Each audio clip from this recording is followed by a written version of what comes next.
Whitening injections हमारी skin की colour को लाइट करने में कितने मौसर हैं और इनका इस्तेमाल हमारी सेहत के लिए सेफ है भी कि नहीं, आज की वीडियो में आपको ये सब पता चल जाएगा। So keep watching.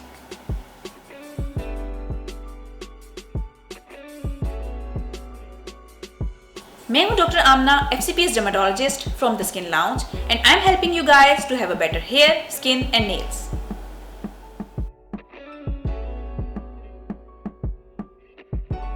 Whitening injections, इनको हम ग्लूटाथायोन के नाम से भी जानते हैं। बेसिकली ये एंटीऑक्सीडेंट्स हैं और इनका जब इस्तेमाल शुरू हुआ था तो ये कैंसर के पेशेंट्स में यूज़ किए जाते थे। फिर देखा गया कि जिन पेशेंट्स में इनका इस्तेमाल किया है उनका कॉम्प्लेक्शन फेयर हो गया, तो इनको एज वाइटनिंग इंजेक्शंस प्रिस्क्राइब करना स्टार्ट कर दिया गया। लेकिन अभी तक FDA ने इनको सेफ प्रूव नहीं किया और इनका इस्तेमाल FDA अप्रूव नहीं है, तो इसलिए इसकी सेफ्टी क्वेश्चनेबल है। और दूसरी बात यह है कि इसके इस्तेमाल से हर एक में एक जैसे इफेक्ट्स नहीं आते। कुछ लोगों में तो 1 या 2 टोन का फर्क पड़ जाता है और उनकी स्किन थोड़ी लाइट हो जाती है, लेकिन कुछ लोगों में इसका खास इफेक्ट हमने नहीं देखे।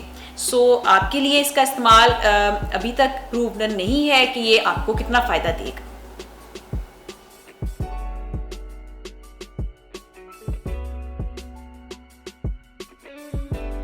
वाइटनिंग इंजेक्शंस हम पेशेंट को किस तरह से इस्तेमाल करवाते हैं, उसका ये तरीका है कि हम तकरीबन 10 इंजेक्शन एक हफ्ते के वक्फे से पेशेंट को लगाते हैं और फिर जब 10 इंजेक्शंस का एक कोर्स पूरा हो जाता है तो हमें थोड़ा सा आइडिया हो जाता है कि इस पेशेंट को कितना फ़र्क पड़ रहा है या नहीं पड़ रहा।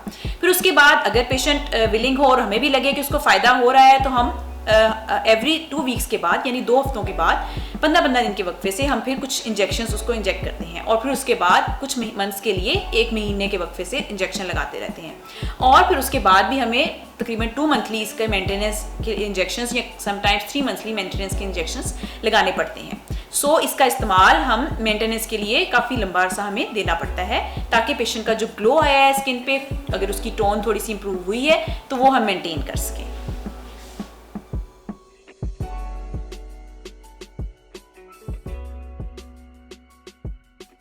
बहुत से पेशेंट्स ये सवाल करते हैं कि एक दफ़ा हम वाइटनिंग इंजेक्शन का कोर्स पूरा कर लेंगे तो क्या सारी ज़िंदगी के लिए हमारा कम्प्लेक्शन जो टोन लाइट हुई है वो रहेगी इसी तरह?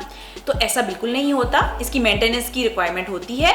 आप एक दफ़ा जब कोर्स पूरा कर लेंगे तो आपको कुछ मंथ्स के वक्फे से मेंटेनेंस लेती रहनी पड़ेगी, अदरवाइज इसका इफेक्ट आहिस्ता आहिस्ता ख़त्म हो जाएगा और आपका दोबारा जो टोन बेसिक टोन थी आप उस पर वापस आ जाएंगे। सो इसका इलाज आपको तकरीबन मेंटेनेंस के लिए सारा टाइम जब तक आप चाहते हैं कि आपकी मेंटेनेंस रहे, स्किन का टोन लाइटर रहे, आपको मेंटेनेंस ट्रीटमेंट लेते रहना पड़ेगी।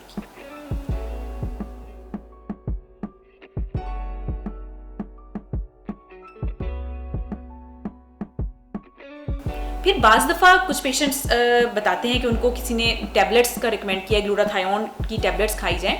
तो ग्लूटाथायोन की टैबलेट्स का इफेक्ट इंजेक्शन की निस्बत भी कम है।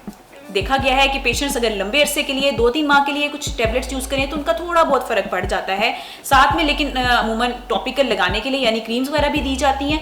तो हम ये श्योरिटी से नहीं कह सकते कि टैबलेट्स का ही असर सिर्फ इतना अच्छा आ रहा होता है समटाइम्स, या क्रीम्स का रोल भी साथ होता है। तो टैबलेट्स तो तकरीबन मैंने जो देखा है पेशेंट्स में, मेरे एक्सपीरियंस के मुताबिक बहुत ज़्यादा इफेक्ट नहीं डालती, सिर्फ आपकी पॉकेट पे एक बर्डन होती है। तो टैबलेट्स का ज़्यादा इफेक्ट वाइटनिंग के लिए नहीं देखा गया।